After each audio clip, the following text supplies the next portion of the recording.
House will be in order. For what purpose does the gentleman from Maryland, the distinguished minority whip, rise? Mr. Speaker, I thank the Speaker for recognition, and I ask unanimous consent to speak out of order for 1 minute for the purposes of inquiring of the Majority Leader the schedule for the coming week. Without objection, the gentleman is recognized for 1 minute. I thank the Speaker, and I yield to my friend, the gentleman from Virginia, Mr. Cantor.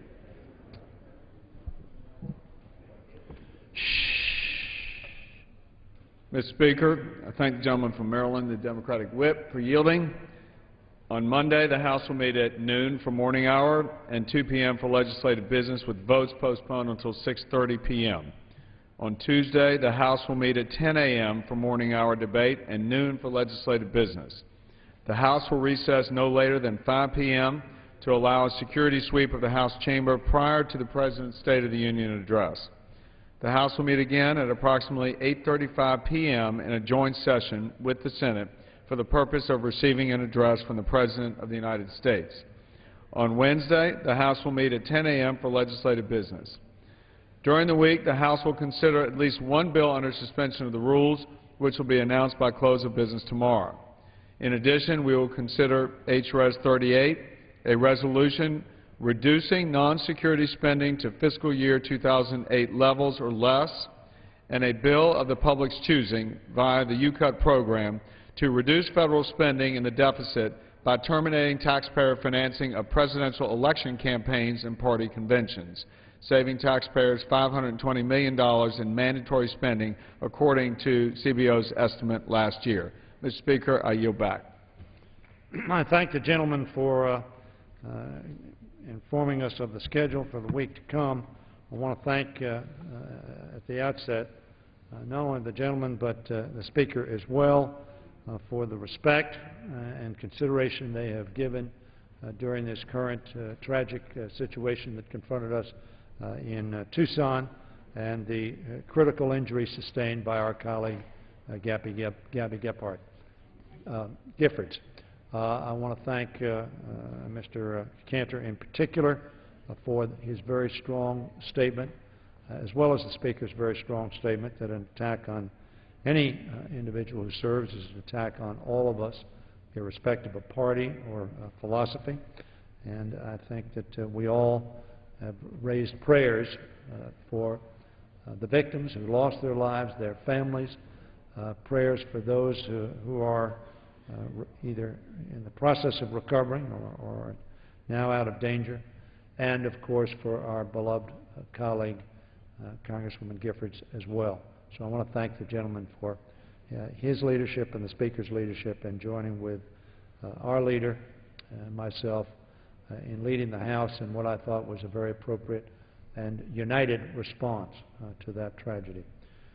We are heartened by the progress that Congressman Giffords is making, and we look forward to her quick return. Now, Mr. Cantor, if I can, next week we are scheduled to leave on Wednesday. I know that there has been an articulation of an intent to try to get out by noon on the days that we leave. Would you expect that to be the case this next week? I yield to the gentleman. I thank the gentleman, and first of all, I'd like to thank him for his kind statements regarding the expressions of grief and support that I think all members of this body have expressed to Gabby Giffords, her family, her staff.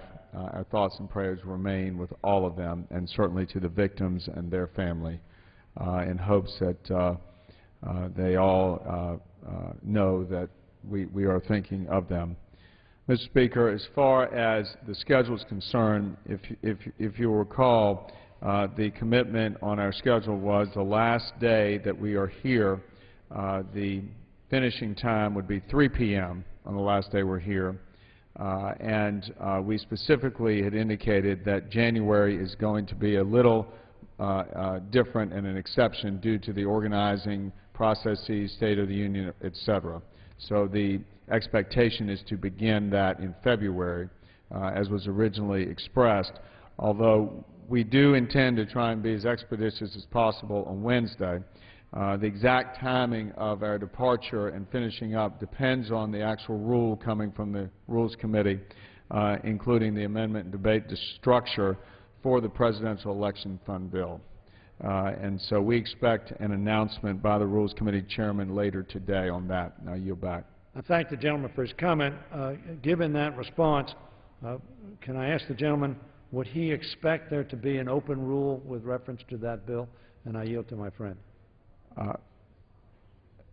The gentleman understands, as the Rules Committee Chairman presides over the Rules Committee and entertains the submission of amendments as to exactly, I can't answer that right now, and that will be determined by the Rules Committee.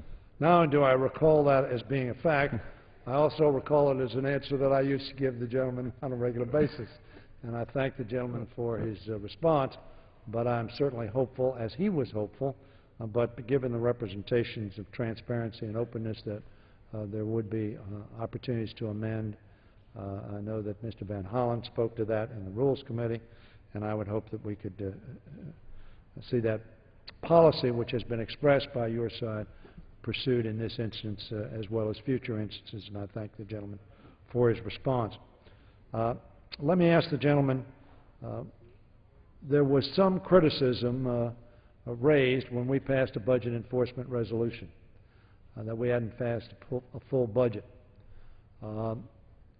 In that budget enforcement resolution, as you recall, A, we articulated a specific number, and B, that number was voted upon by the entire House.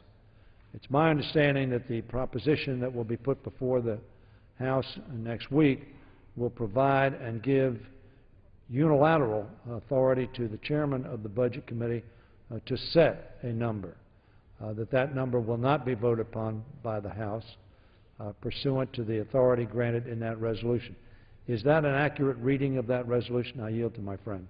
Mr. Speaker, I thank the gentleman. And to be clear, once the House adopts the resolution next week, the resolution will then instruct Chairman Ryan to cap non-security discretionary spending for the remainder of fiscal year 2011 at fiscal year 2008 levels. That is the purpose of our adopting the resolution, acting as the House as a whole, instructing Chairman Ryan to cap non-security discretionary spending at 2008 levels for the remainder of this fiscal year. And again, Mr. Speaker, I'd say to the gentleman, I know he shares with me the realization that people across this country, families, businesses, are having to face some tough choices. We started this Congress, I think, together, committed to demonstrating that we are willing to make those tough choices, thus the resolution for next week, and I yield back. I thank the gentleman for his response. I do not want to be argumentative, but I've just received your amended copy of the resolution, and as I read it on your second page, it says the remainder of fiscal year 2011 that assumes non-security spending at fiscal year 2008 levels or less. The implication in that, it seems to me, is that Mr. Ryan unilaterally can set a number which has not been agreed to by the House, but would be under the power granted in this resolution, would bind the House to a number to which it had never agreed. In addition to that, let me yield on that. Is that an accurate reading of that? Could, in fact, under this resolution, Mr. Ryan set a number that is less than, as your resolution says, 2008 numbers? I yield to my friend. Yeah, Mr. Speaker, I say to the gentleman that the resolution provides for the capping of spending levels at 2008 levels. The gentleman also knows that the Speaker has been very consistent in his statement saying that we're going to have open rule process when it comes to spending bills. In fact, that's what we said during the last campaign season in the Pledge to America. So that is, in working with that commitment, as well as the language of this resolution, the Budget Chairman, Mr. Ryan, will be instructed to enter into the record a cap of spending levels for the remainder of the fiscal year to be placed at 2008 levels. And I yield back. I thank the gentleman. So, would it be therefore accurate that the "or less" is superfluous and is not intended to give Mr. Ryan the authority to set a figure at less than 2008 levels? I yield to my friend. I would say to the gentleman, I disagree with that characterization of the language "or less," and just say that, again, the Speaker's committed to an open process on spending bills, and I assume that we will see coming to the floor every attempt and effort to try and maintain some sense that this Congress is going to be a cut-and-grow Congress, that we are about trying to find savings everywhere we can so that we can get this country back onto a trajectory of fiscal sustainability.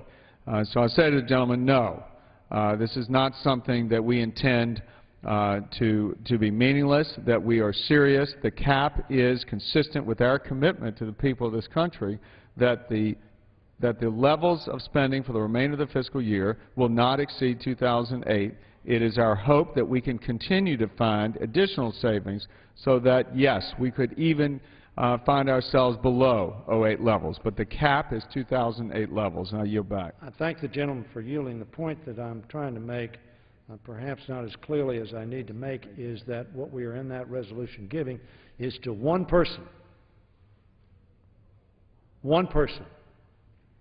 in this Congress the authority, without consideration by this House, to set the number without hearings on what we will cap, as you articulate, cap spending levels at for fiscal year 2011. As I understand it, there have been no hearings by the Budget Committee, no hearings by the Appropriations Committee, no hearing by the Ways and Means Committee or any other committee involved in fiscal matters, what the ramifications of that cap will be to individual programs or individual Americans. I share the gentleman's view and have voted consistently, as I voted for the balanced budget amendment, as the gentleman knows, last we considered it, to bring our fiscal house into order.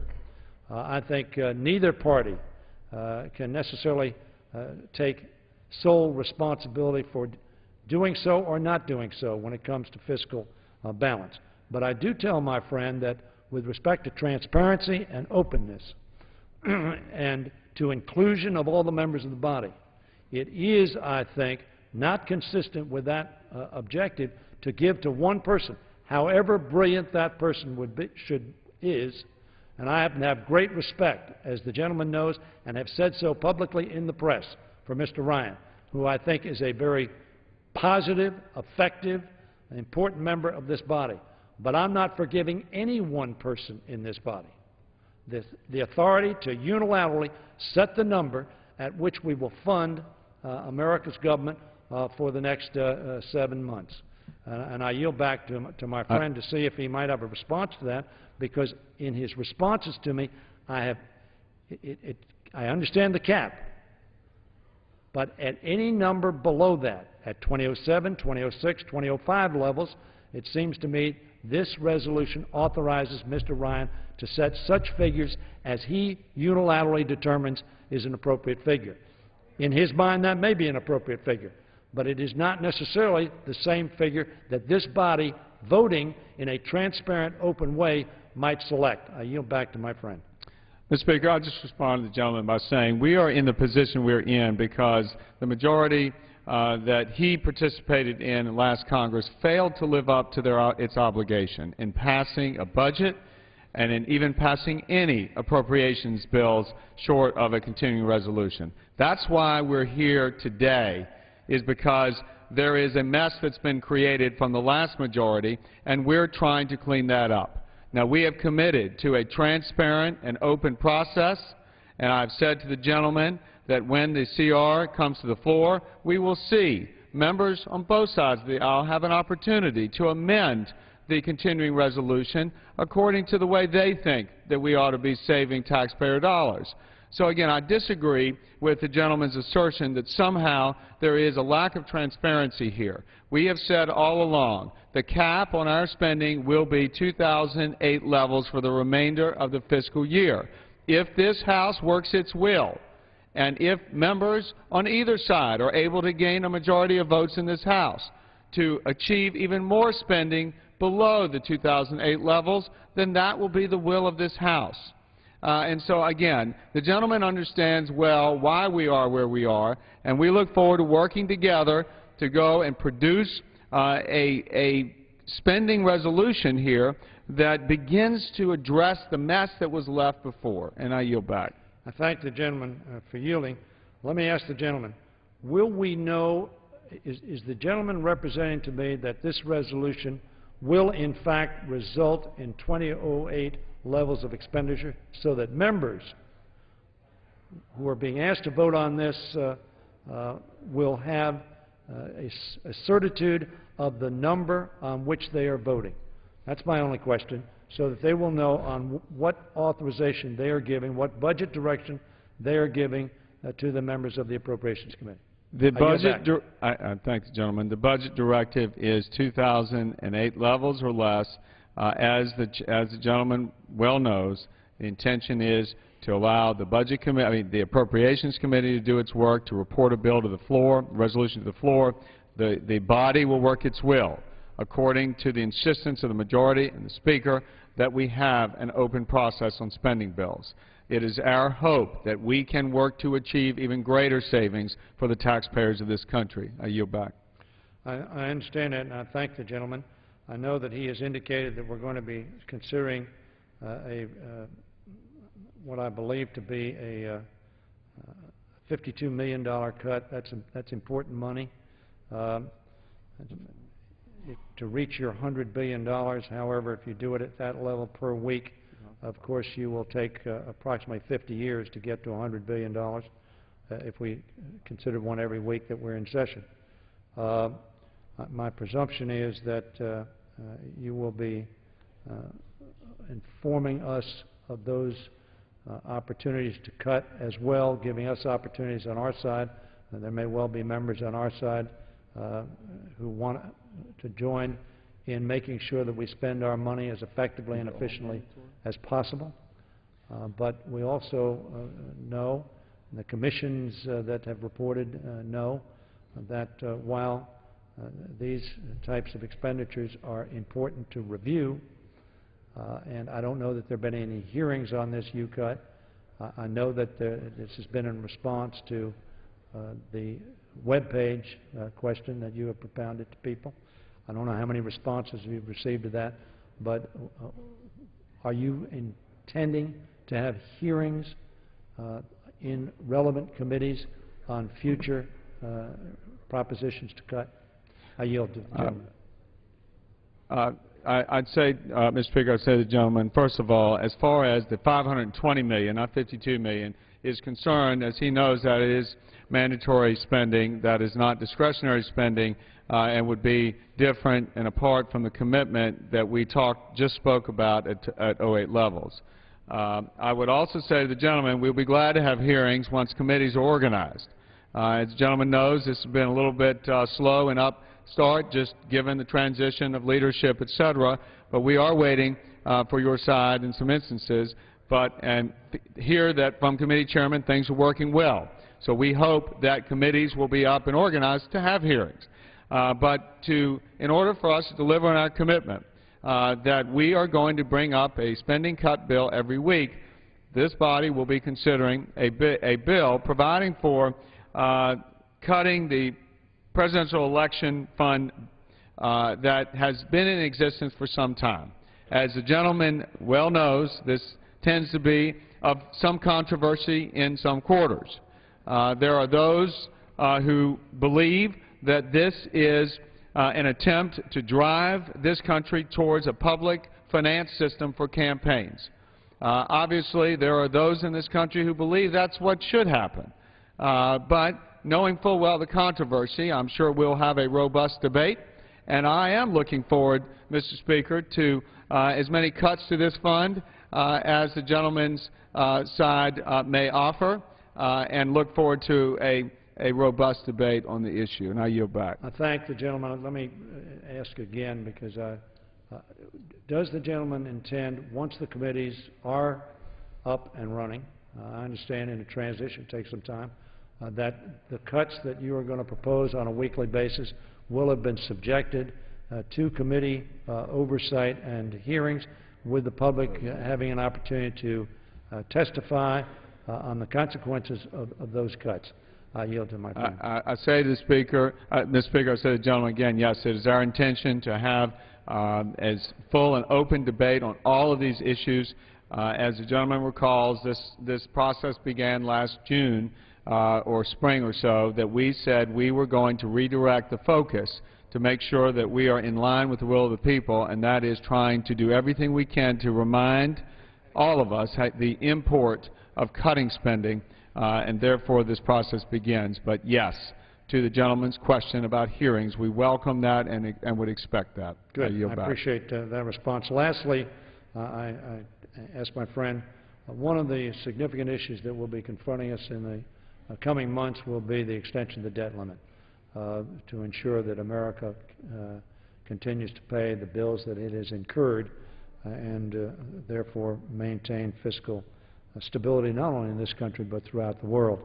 The Speaker and you have both made, I think, very positive comments on the fact that as unwanted as such a vote may be, it is nevertheless, as the Speaker pointed out, an adult vote that I took to mean a responsible vote to ensure the fiscal stability of our country.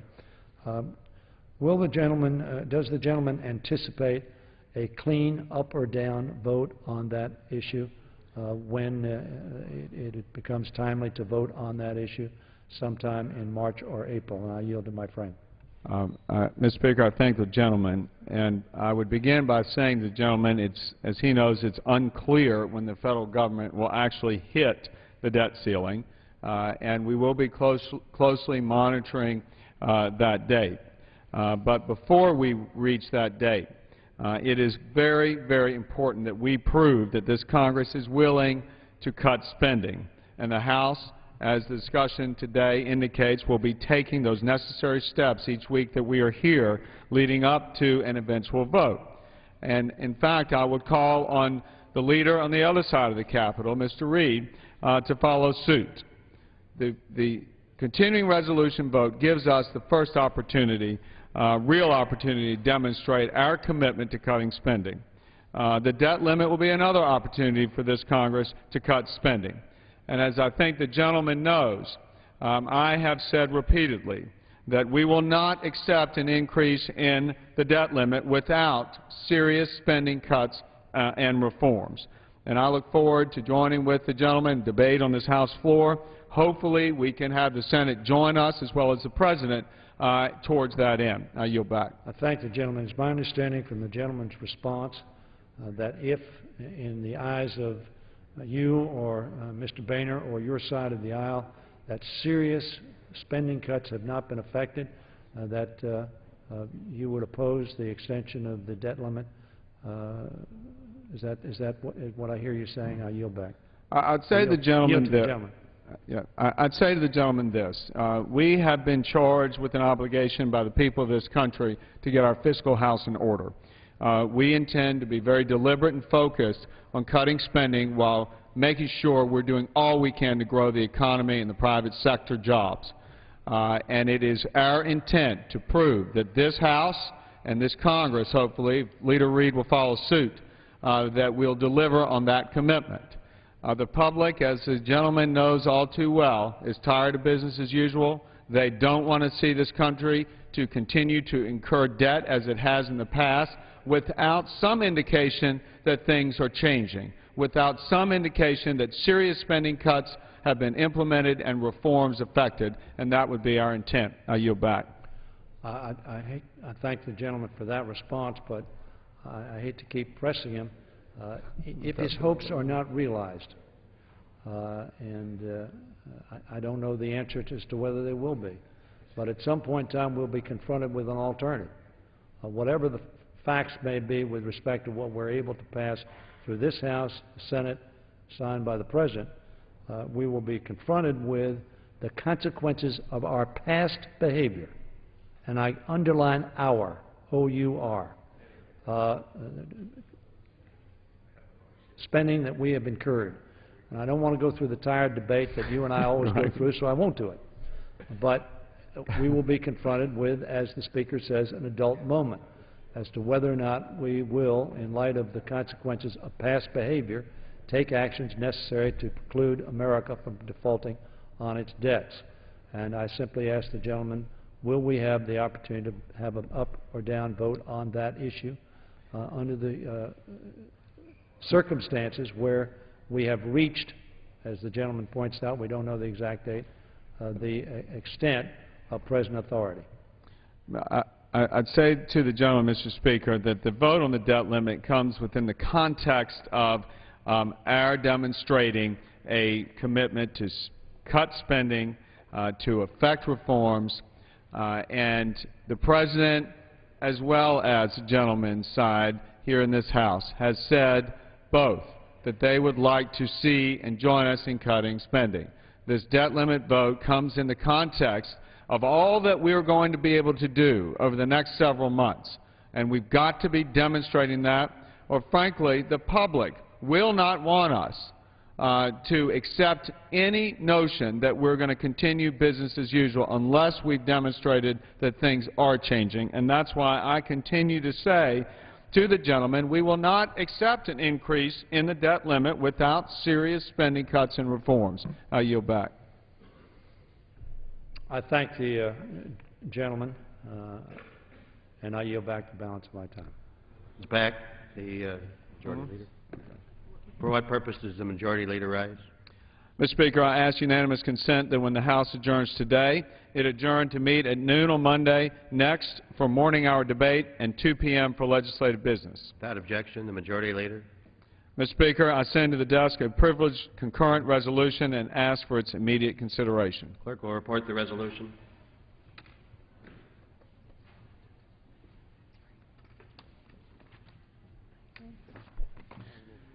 House Concurrent Resolution 10, resolved that the two houses of Congress assemble in the hall of the House of Representatives on Tuesday, January 25, 2011, at 9 p.m. for the purpose of receiving such communication as the President of the United States shall be pleased to make them. Without objection, the resolution is agreed to and the motion to reconsider is laid upon the table. For what purpose does the gentleman from Texas rise? Mr. Speaker, I ask unanimous consent that today, following legislative business and any special orders heretofore entered into, the following members may be permitted to address the House for 5 minutes, to revise and extend the remarks, and include therein extraneous material. Mr. Hoyer for 5 minutes. Mr. Van Hollen from Maryland for 5 minutes. Ms. DeLauro from Connecticut for 5 minutes. Ms. Woolsey from California for 5 minutes. Mr. McDermott from Washington for 5 minutes. Ms. Kaptur from Ohio for 5 minutes.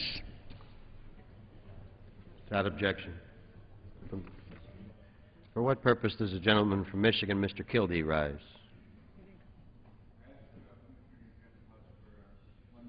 Without objection.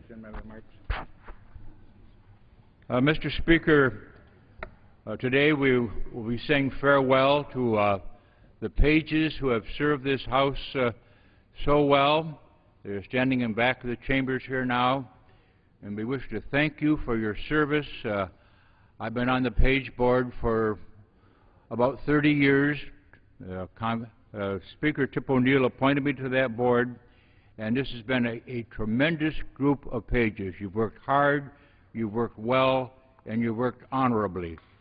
You've seen history. You've seen a change of party control of this House. You've seen our joys and our sorrows. You witnessed the sorrow we all experienced and you experienced when a member of this House was attacked back in her district.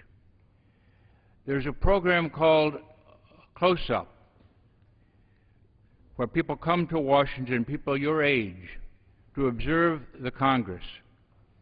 And they learn a lot. It's a great program. But no one sees the Congress as close up as you do. And we appreciate the fact that you recognize that as a great responsibility and a great honor. And we'll go back home and tell others about this Congress. I think you can tell them that everyone who serves in this Congress, even though we may have differences, sometimes very sharp differences, the one thing that does bind us together is that everyone here in this Congress loves this country. Go back and tell them that we are imperfect people trying to make a more perfect republic. And I'd like to yield, Mr. Speaker, to my colleague on the page board, the gentleman from Utah, Mr. Bishop. Speaker, thank you. Mr. Kildee, I appreciate it. The young men and women who are standing behind the bar, the back of our chamber here today, are great young men and women who have served us well over this past.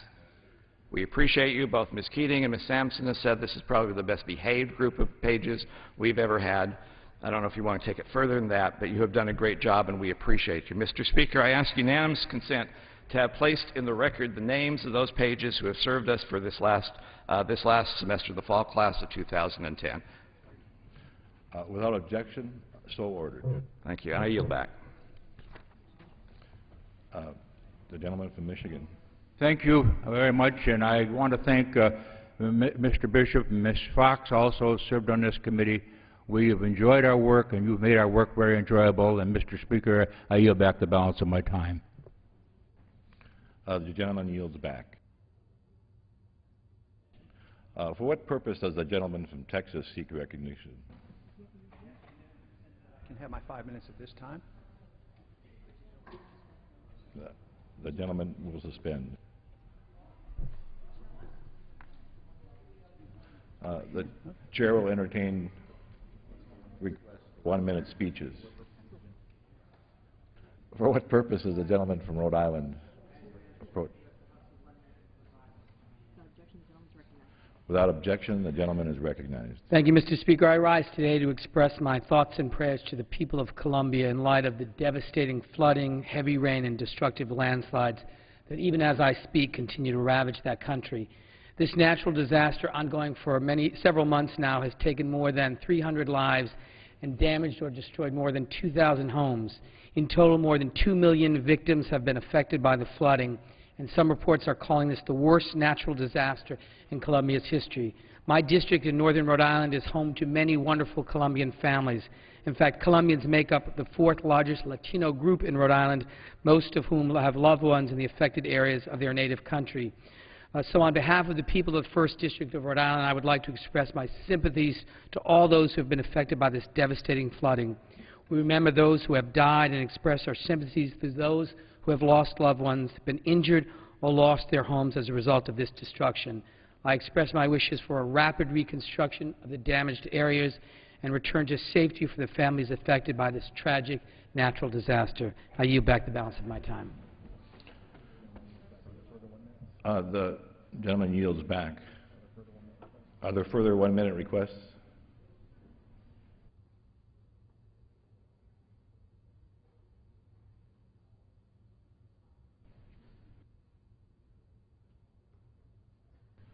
The chair leaves before the House the following personal request.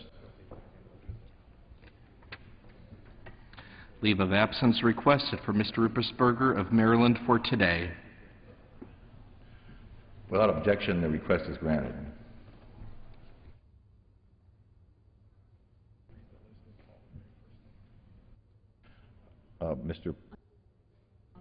Under the Speaker's announced policy of January 5th, 2011, and under a previous order of the House, the following members are recognized for 5 minutes each.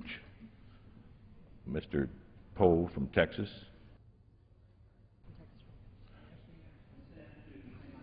At this time. The gentleman from Texas is recognized for 5 minutes. Thank you, Mr. Speaker. Mr. Speaker, perpetual war is expensive.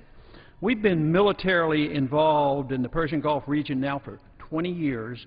Experts have predicted that the cost of this continuous and expanding war will reach $6 trillion. The hostilities and our overt involvement in Iraq can be dated back to January 16, 1991, when the defensive Operation Desert Shield became the offensive Operation Desert Storm.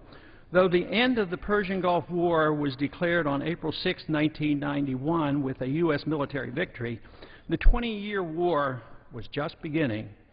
The U.S. and Britain have had an intense interest in controlling the oil of the Middle East dating back to the overthrow of the Ottoman Empire during World War I.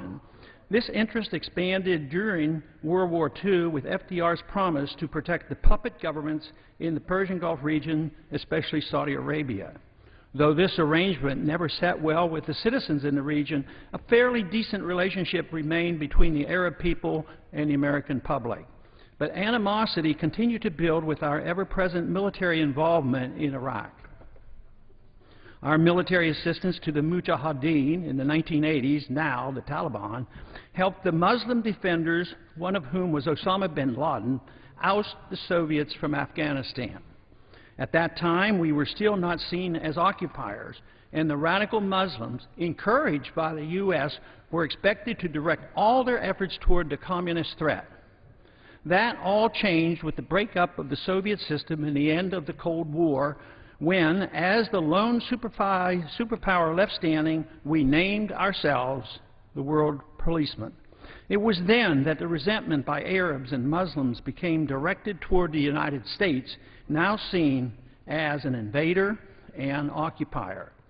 Continuous bombing and crippling sanctions against Iraq during the 1990s, the appearance that the U.S. did not care about the plight of the Palestinians, and our military bases in Saudi Arabia led to attention-getting attacks against the United States. The 1998 embassy attacks in Kenya and Tanzania and the attack of the U.S. Cole in the year 2000 were warnings that the war was far from over. The horrible tragedy of 9/11 shouldn't have been a surprise, and many believe it was preventable. Currently, the war has morphed into a huge battle for control of the Persian Gulf region and Central Asia. This involves Iraq, Afghanistan, Pakistan, Yemen, Somalia, and Iran. Foolish policies lead to foolhardy conflicts. Foolhardy conflicts lead to unsustainable costs and a multitude of unintended consequences. To name a few, we have spent trillions of dollars based on the false pretense of defending freedom and our Constitution.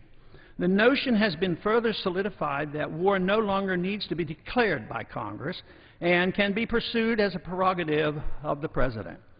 We are now seen by the world not as a peacemaker, but rather a troublemaker and aggressor.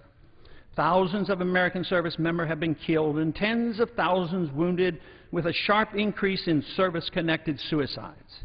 Over 500,000 veterans are seeking medical treatment and disability benefits. Millions of citizens have been killed, wounded, and displaced in the countries on the receiving end of our bombs, drones, sanctions, and occupation. The region has suffered huge environmental damage as a consequence of our military occupation. Christians from Iraq have suffered the worst rout in the history of Christendom. Iran and Iraq are now better allies than ever, with strong anti-American sentiment. Iraqi political stability is a joke. Ending hostilities in Afghanistan is a dream. China and Iran have been drawn into a closer alliance against the United States. America's uncontrolled deficits are senselessly fueled by needless militarism. We are now much poorer and less safe. There was no al-Qaeda in Iraq before we invaded in 2003. Today, there is.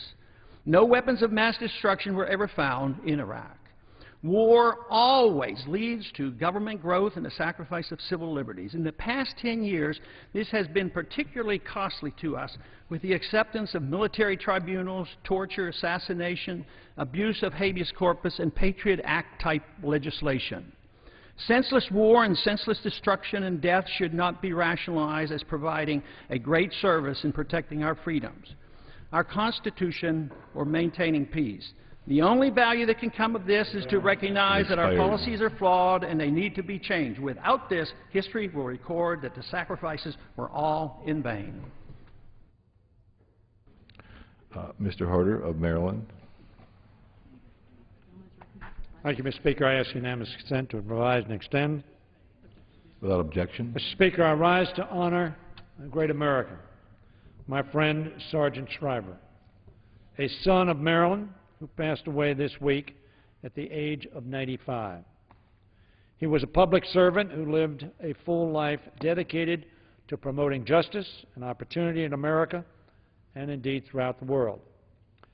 As the first director of the Peace Corps, Mr. Shriver skillfully launched an organization that has strengthened respect for America across the world and has, for half a century, exposed a generation of Americans to the world beyond their borders.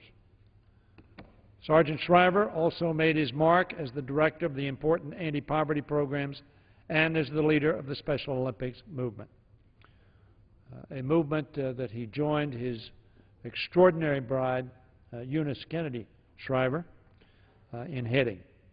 In the words of his biographer, Scott Stossel, and I quote, "Often the things that Sergeant Shriver accomplished, starting the Peace Corps in just a few months, or getting 500,000 kids into Head Start programs, its first summer when the experts said that 10,000 kids was the maximum feasible, were things that everyone beforehand had said were not realistic or were downright impossible. Sarge Shriver did." Sarge Shriver had a gift for what one of the old War on Poverty colleagues called, and I quote, "expanding the horizons of the possible." I'm reminded of Robert Kennedy's quote that he used so often, that some men see things as they are and say why. Robert Kennedy said, "I dream things that never were and ask why not." Sarge Shriver mirrored that quote. May we all learn from his example. May we honor his legacy of public service by expanding our own horizons of the possible, by caring for those who need our help, here and around the world. Sergeant Shriver brought to American life a singular commitment to service. His good work and his historic example will long outlive his 95 years. And I yield back. Mr. Jones of North Carolina. Mr. Speaker, I seek permission to address the House for 5 minutes. Without objection, the gentlewoman from North Carolina is recognized. Thank you, Mr. Speaker. Mr. Speaker, voters all across the country have rejected the, quote, government knows best, end quote, philosophy that prevailed during last year's health care debate. In contrast, my Republican colleagues and I believe that American innovation and reduced government intervention are keys to successful health reform that reduces health care costs. After all, reducing the cost of health care should be the primary focus of any health care reform bill. Unfortunately, the highly flawed health care bill that passed last year does not bring down the cost of health care. It drives costs up. If we're ever going to fix health care, we must focus on reducing costs. For instance, it's estimated that 1% of the most seriously ill in America account for more than 25% of all health care expenditures. What if we could improve the care of these patients and at the same time reduce cost? We can. We can by harnessing the power of innovation and health research in groundbreaking fields like regenerative medicine. Regenerative medicine is a highly specialized field that focuses on developing technologies to replace or regenerate organs and tissues using the patient's own cells. These treatments would reduce the cost of chronic diseases by up to $275 billion a year and would dramatically improve the lives of older Americans suffering from terrible chronic illnesses. The cost of chronic disease is only going to increase if we don't focus on innovations like regenerative medicine that can revolutionize how we treat illnesses. These costs are going to spiral ever higher, mainly because we're in the midst of a major aging of our population. Demographers estimate that in the next 20 years, people in the age range of 65 to 74 years old will increase from 6% of the population to about 10% of the population, almost doubling. At the same time, people over the age of 75 will increase from 6% to 9% of the total population. This demographic shift will inexorably drive up the cost of health care as more elderly receive treatment for chronic diseases like late-stage Parkinson's disease, kidney failure, heart failure, or diabetes. Regenerative medicine has the potential to revolutionize the treatment of all these diseases. But that may not happen. Why not? It's simple. The same kinds of bureaucracy, regulations, and red tape that are stuffed into every corner of the Obamacare law are holding back the widespread adoption of major medical breakthroughs in this field. Consider the fact that Dr. Anthony Atala at the Institute for Regenerative Medicine at Wake Forest University has been able successfully to grow bladders for bladder replacement surgeries from the recipient's own cells. Yet despite several successful bladder transplants, the FDA insists that the Institute go through additional costly clinical trials on animals and spend millions of dollars on testing that is clearly unnecessary based on his success with the human transplant surgeries. This sort of federal regulatory burden is stifling innovation in America, and the government takeover of health care passed by the Democrats last year imposes still more job and innovation-destroying regulations on health research. Regenerative medicine, it holds the promise of hundreds of billions of savings in health care costs, and unlike Obamacare, will create jobs focused on developing these technologies across the nation. Congress would be wise to strip away the bureaucracy and red tape that is stifling innovation in fields like regenerative medicine that could lower costs and improve the lives of all Americans. Mr. Speaker, I yield back. The gentleman yields back. Holland from Maryland.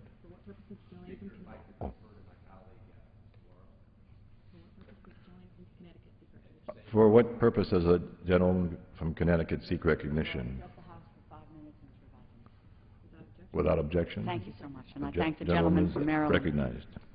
Mr. Speaker, words cannot describe the depths of my grief as I rise today to pay tribute to the life of my former staffer and dear friend, Ashley Westbrook Turton, who was taken from us in a tragic accident last week. To say that she was taken from us too soon is an understatement. Ashley worked for me for 7 years, first as my press secretary and later my chief of staff. However, she was much more than a former staffer. She was family. Ashley was, quite simply, remarkable. A native of North Carolina, she was known for her soft Southern accent, bright smile, professionalism, and determination to get things done. After graduating from the University of North Carolina, she first made her mark working for Governor Jim Hunt and then Attorney General Mike Easley, combining politics, policy, and communication. She soon brought her talents to Washington, and she was good at it. Ashley was committed to public service and to making a difference in the lives of others. Ashley started in my office in 2000 as my press secretary, and we quickly formed a bond of mutual respect and friendship. She later stepped in as my chief of staff and was nothing less than transformative in that role. Ashley's leadership and drive was inspiring, and she was a mentor for many young staffers, not only in my office, but across the Hill. As one former staffer remembered, and I quote, "Her work ethic could not be matched. She exemplified class and always cool under pressure." Ashley was on the floor day and night, always deepening her understanding of the Congress as an institution and how it operated. She was a bright, articulate, and incredibly dedicated young woman who built a distinguished reputation during her time on the Hill and was respected by colleagues and by members alike on both sides of the aisle, a fact that was reflected in the many phone calls I received and the statements that were issued in her memory. Ashley met her husband Dan on the Hill, and looking back, it was obvious that these two would wind up together. They shared a seriousness of purpose and liberal values, yet they were not flashy about any of this and avoided the spotlight. The love that they shared was palpable, the kind that we all dream of finding. I remembered her unbridled excitement about their wedding and her dreams of starting her own family. Ashley truly enjoyed the simpler things in life, family and close friends. She cherished spending time with Dan and their three children, Shaw, Lane, and Mason Grace. Neighbors have often recalled seeing her and Dan wheeling the kids around the neighborhood. Her children were her joy, the light of her life. She wanted nothing more than the very best for them, a childhood filled with love, encouragement, and support. It is difficult to imagine that they will grow up not knowing her as well as we did. I, like so many others, have not yet come to terms with the reality that Ashley is lost to us. The idea that I will not get a call or email or text from her, just a couple of lines to say hello, is inconceivable to me. I simply cannot imagine my life without her in it. Ashley was an exceptional young woman whose kind heart, quick wit, unwavering loyalty, and unparalleled professionalism touched the lives and the hearts of all those fortunate enough to have known her. And so it is with the heaviest hearts that I rise today to extend my deepest sympathies to her husband, Dan, her parents, Jim and Diane Westbrook, her brother, Blair, Dan's parents, Tom and Kathy, and Ashley's children, Shaw, Lane, and Mason Grace. Ashley's absence has left a hole in all of our hearts that will never be filled. And I yield back the balance of my time. The gentlewoman yields. Mr. Burton of Indiana. For what purpose does the gentleman from Maryland seek recognition? Mr. Speaker, to give 5 minutes. Without objection. The gentleman is recognized. Thank you, Mr. Speaker. America lost one of her greatest public servants this week. Sergeant Shriver dedicated his life to others. He was the driving force behind the creation of Head Start and Upward Bound, opening the door to education to countless children. He was passionate about service, and through his stewardship of the Peace Corps and VISTA, gave millions of others the opportunity to serve.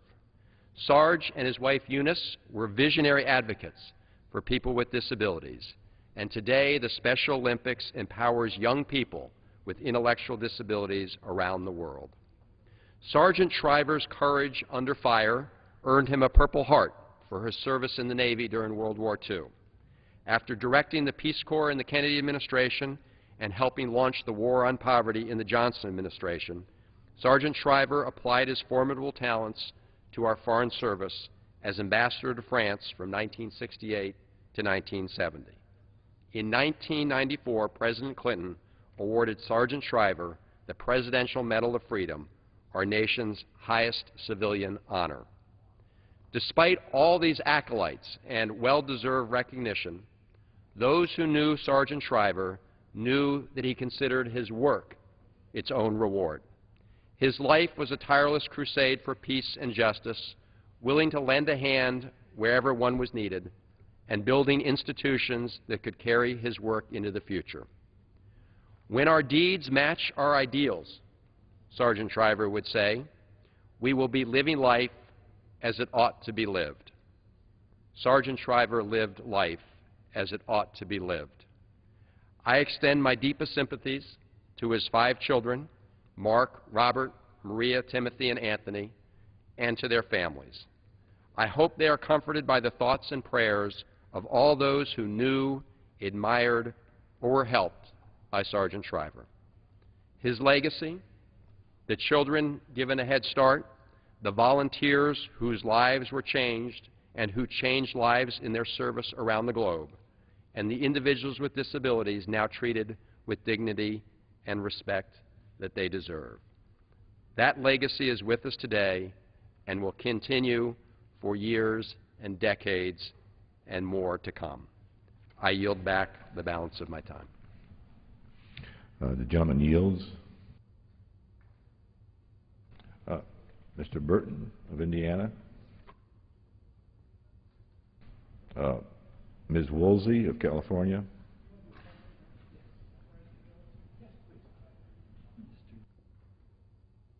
Mr. Dreyer of California.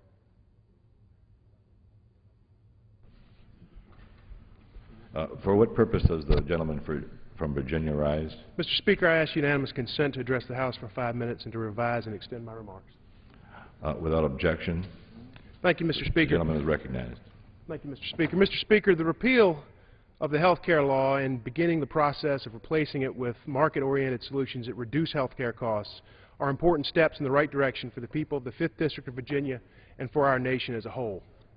Having heard from so many of my constituents on this issue, I believe that it is essential that we repeal the government takeover of health care that raises costs, increases taxes, imposes burdensome mandates on small businesses, and jeopardizes quality medical care for our people. I rise today to share an example of the real-life implications that the new health care law has had on one doctor in the 5th District of Virginia. His story is not unique. No doubt there are many others in Central and Southside Virginia, as well as across the nation, who are dealing with similar negative ramifications of this law. His story is an important one to tell. It's a story of the hardships this legislation has caused to the people who have dedicated their lives to serving others. In 1999, this doctor took a huge risk when he decided to sell his home and move to Charlottesville to buy and operate an urgent care center. The challenges he faced in starting up his own practice did not come without sacrifice. It was over a year before he took home his first paycheck. He and his wife lived on savings and retirement money and did not know whether their business would make it until 2004, 5 years later. His sacrifice and hard work proved to be a model for success. Now he has over 40,000 charts and 30 employees, and he provides high-quality care to more than 16,000 patients. The average charge per patient visit remains low, while the services rendered provide good quality care, proving that health care at the primary level does not have to come with an overly expensive price tag. However, this doctor has made it clear in no uncertain terms that the fear and uncertainty regarding the new health care law threatens both the present and future success of his practice.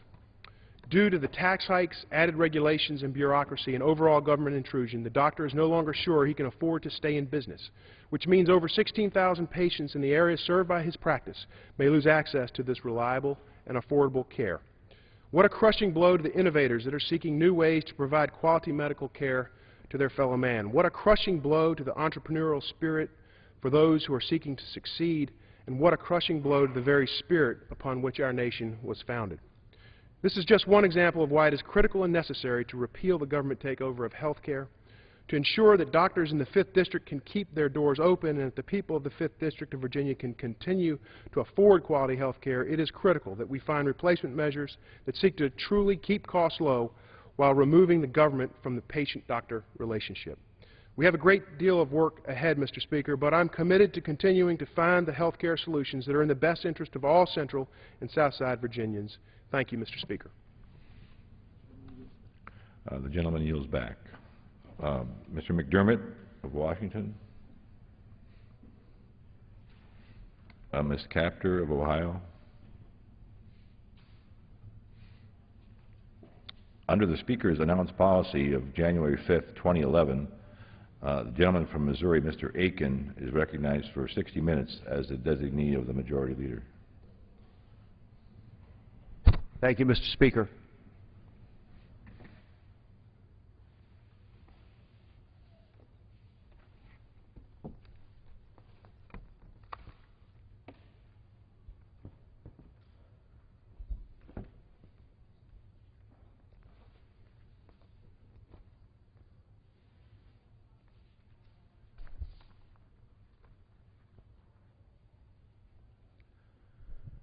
Thank you, Mr. Speaker. It's a treat to be able to join you and my colleagues today, and at the beginning of a new year, take on a subject that we have been aware of and increasingly conscious of the problems relative to our economy, to jobs, but particularly to the federal government and its voracious appetite to overspend.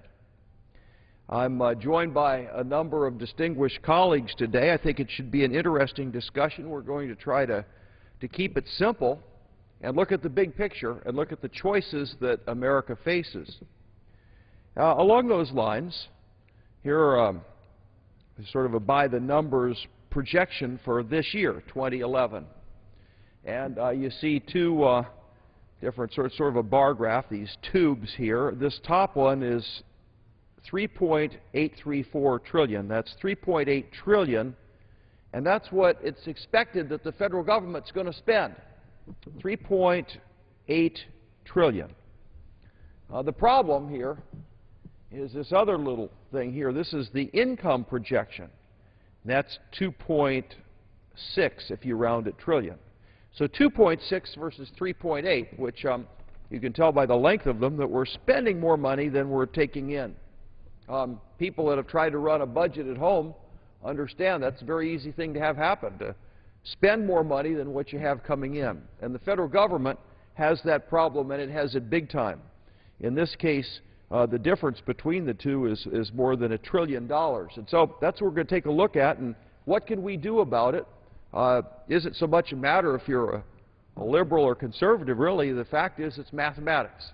We're spending a whole lot more than we're taking in. And so that's the problem we're going to take a look at. When you do that year after year, spend more than you take in, you start to develop a debt.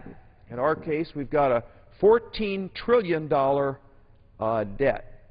So you have a deficit of $1.6 trillion, but you keep adding these things every year, and pretty soon you build this debt up. And the problem with the debt is that you have to pay interest on the money that you borrowed. And so that also makes things worse.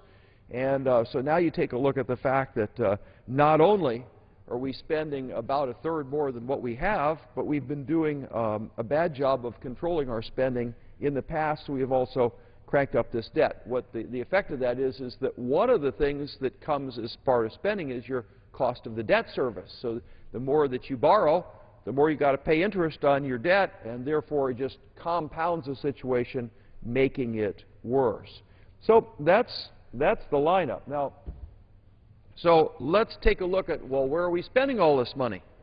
And one of the things that people that are looking at numbers take a look at is three fairly big what are called entitlements. Entitlements mean that somewhere along the line the Congress passed a law, and the law works like a little machine. It just spits money out. And anybody who meets certain parameters, the machine will just give them some money. And that's called an entitlement. And so depending on what the entitlement is, it just spends money. And Congress doesn't have to do anything. The money just gets spent. And it's called an entitlement. And the three big ones, of course, are Medicaid, Medicare, Social Security. And if you project over time how much money those entitlements are going to spend, you find that they're growing. They're growing because of people such as myself, a baby boomer. The baby boomers are getting older, and there's a whole lot of them, and there are not as many people working to pay into the system. And so the cost of these entitlements go up. And as you see in this chart right here, this is a typical revenue that we get from taxes coming in. It's running at 18%. You can see it goes up and down as we have more or less taxes, depending on who's in charge of the White House and the Congress. But it averages now, over since 1965, it's averaging about 18%. And you see this point out here at 2052, where these three entitlements are going to use up the entire budget. There won't be any money for anything else other than just these three things. Unfortunately, this chart is optimistic, because this is only including these three entitlements. We have other entitlements also, and in fact, this point, we have really pretty close to come to it even today. So our entitlement spending, when you look at the big bar chart up here, pretty much of our income at about $2.5 trillion, pretty much that income is spent today on various entitlements. It's not just Medicare, Medicaid, Social Security, but there are two other categories. Miscellaneous entitlements, that'd be things like food stamps and public housing, stuff like that, but also debt service, because you have to keep paying the interest of debt. So you put that all together, and that's just about what we've got for income. So we've got ourselves some challenges. And I'm glad that I don't have to solve all this problem, but we have got some very smart people that are going to join and talk a little bit about this and what are our alternatives and what we should be doing. My first is a freshman who is already distinguishing himself in the Congress, Bill Johnson. He's from Ohio. We're thankful that Ohio sent one of their great sons here, somebody who, first of all, has a background as a chief information officer in a global manufacturing company. Information officer means people that deal with the transfer of data and information, but also the data processing side of a company, which is really the communications and lifeblood of a company, but also somebody who served our country faithfully as an officer in the United States Air Force. Bill Johnson, it's a treat to have you on the floor. We're glad you got elected, and just wanted you've heard kind of the opening here. We've got a bit of a problem. In fact, we've got a problem that's so big that a lot of people are kind of wanting to, in Missouri we have an expression, hunker down like a toad in a hailstorm. There's a lot of people look at this and they go, oh my goodness, what are we going to do? So let's talk about that for a minute. Well, Mr. Speaker, and to my distinguished colleague from Missouri, thank you so very much for the opportunity to be here. You're exactly right, and you've pointed it out so well. We have a disease here in Washington.